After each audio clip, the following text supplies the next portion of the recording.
Hello everyone, আসসালামু আলাইকুম। কালকে থেকে আমার খুবই ঠান্ডা জ্বর। তো অসুস্থ থাকার কারণে সারাদিন বেশিরভাগ শুয়েই ছিলাম। বিকেলবেলা ভাবলাম সব বাচ্চাদের মেহেদি দেওয়া শেষ, তো আয়ান ঘুম থেকে উঠেই কান্নাকাটি শুরু করবে, ওর হাতে মেহেদি পরানো হয় নাই। আর জেগে থাকলে বাচ্চা মানুষ মেহেদি পরানো যায় না ভালো মতো।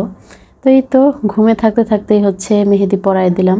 ঘুমানোর সময় বলে দিছিল যে ঘুম থেকে উঠলে ওকে যেন গরু দেখতে নিয়ে যাই।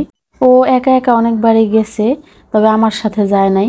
গরুকেও ও একা একাই খাবার দিতে পারে, ওইটা দেখানোর জন্যই আমাকে নিবে। একটা বাচ্চাও ভয় পায় না, অথচ আমি গরুর সামনে যাইতে ভয় পাই। অনেকটা দূরে দাঁড়িয়ে একটু ভিডিও করলাম। গরুটা খুবই শান্ত, চুপচাপ স্বভাবের, আর একেবারেই নিরীহ। আজকে দেখে গেলাম, কালকে আর ওকে দেখা হবে না। আল্লাহর নামে কোরবানি করে দেওয়া হবে। যেহেতু আল্লাহর নামে, আল্লাহর আদেশেই কোরবানি করতে হয়, মায়া করাও যাবে না। আমার বাচ্চাটা তো আজকে একদমই ভয় পাচ্ছে না। বেশিরভাগ আমাকে দেখানোর জন্য গরুর কাছে গিয়ে গরুর গায়ে হাত দিয়ে একটু আদর করে দিচ্ছিল। আমাদের বাসায় গাড়ি পার্কিং এর কোনো স্পেস ছিল না। নিচতলার একটা ফ্ল্যাট ভেঙে গাড়ি পার্কিং এর জন্য এই স্পেসটা করা হয়েছে। এখন গরু রাখার জন্য খুব সুন্দর একটা জায়গা হয়েছে। প্রত্যেক বছরই আমাদের গরু কোরবানি করার জন্য ছাদে নিয়ে যেতে হতো, গরু কেনার সাথে সাথেই। আর ঈদের 2-3 দিন আগে থেকে তো বৃষ্টি শুরু হয়ে যেত, আর গরুও কষ্ট করত খুবই বৃষ্টিতে ভিজে ভিজে। গত বছর তো বৃষ্টিতে ভিজে ভিজে গরুর মাংস কাটতে হয়েছে। যাই হোক, এই বছর খুবই সুন্দর হয়েছে গরু রাখার জন্য জায়গাটা। উপরে কিন্তু একটা সিলিং ফ্যানও আছে।